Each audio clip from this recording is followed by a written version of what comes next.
eh, ya perpolitikan bangsa ini gitu untuk Mm-mm. mendekati masa-masa pelantikan ya Pak ya.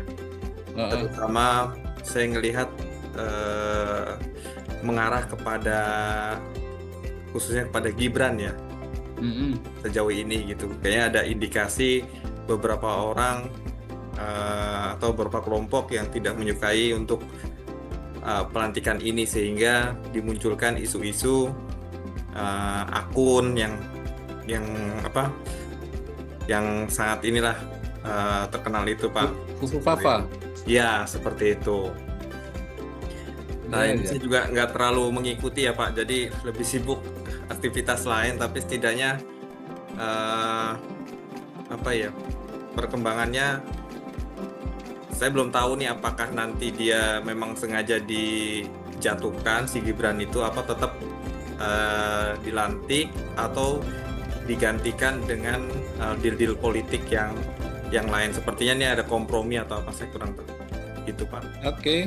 Sip, sip, sip. Pertanyaan Pak Sapta.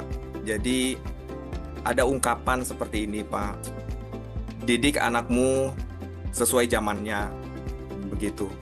Artinya kita harus mendidik anak-anak kita atau zaman sekarang yang generasi-generasi sekarang itu dia harus pintar ada di zaman apa dia berada saat ini gitu kan, harus memperhatikan konteks zaman atau era di mana mereka hidup. Ini penting sekali sehingga sebagai orang tua dan anak-anak yang masih sekolah itu bisa mempersiapkan secara dini apa yang skill apa yang diperlukan, tantangan apa yang dihadapi ke depannya.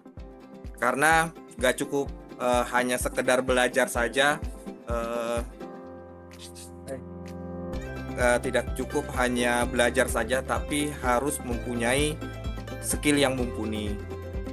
Tapi bukan berarti orang dulu itu tidak tidak ketinggalan zaman. Orang dulu itu memiliki norma-norma akhlak yang baik. Saya merasakan didikan orang tua mempunyai norma-norma yang baik kepada kita. Walaupun ada kekurangan, tetapi setidaknya kita harus bisa mengimprove skill kita, nggak hanya dari sisi lulusan ijazah saja. Ini yang saya kutip Menteri Pendidikan yang sebelumnya. Artinya tidak hanya ijazah saja, tapi dibutuhkan skill seperti itu. Makanya beberapa kampus mengeluarkan seperti sertifikasi seperti sertifikasi digital marketing, sertifikasi finance segala macam. Ini untuk mempersiapkan mereka di zamannya, di kedepannya seperti itu. Dan menyinggung kebutuhan apa saja di kedepannya, itu saya lihat pendidikan teknologi dan digital informasi itu sangat diperlukan seperti itu ya. Jadi banyak mahasiswa-mahasiswa itu seperti di UI itu lonjakan mahasiswa untuk mengambil digital bisnis itu sangat banyak sekali gitu ya.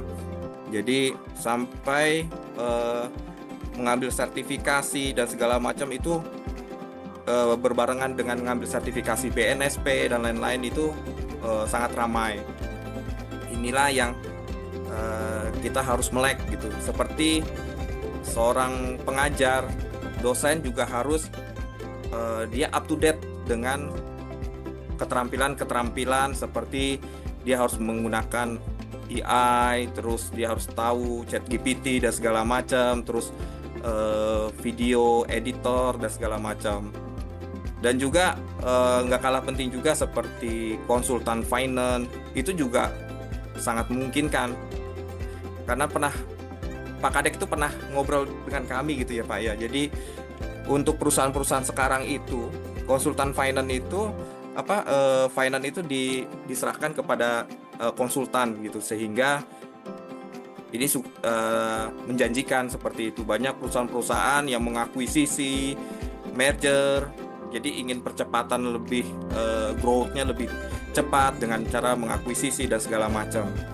Terus juga banyak hal, jadi dengan kata lain prinsip ini menekankan pentingnya generasi fleksibilitas dan keterbukaan terhadap perubahan zaman seperti itu, Pak.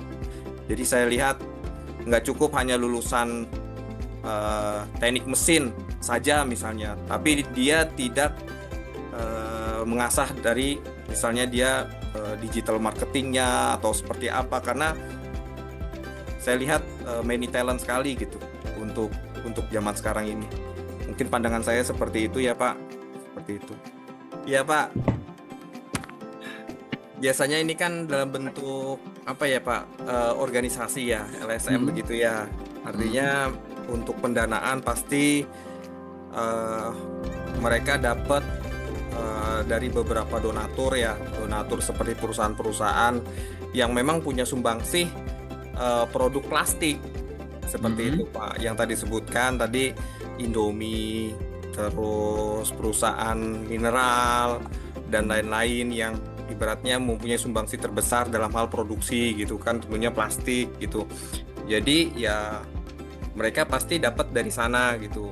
Entah itu juga dari lokal industri di Indonesia atau dalam pemerintah gitu kan, mungkin memberikan organisasi non-profit untuk menangani ini, Pak.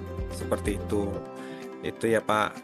Terus yang kedua, menanggapi mengenai plastik ya, Pak, yang tadi itu saya pernah bekerja, Pak, di PT Tirta Investama, yaitu produksi aqua ya, Pak.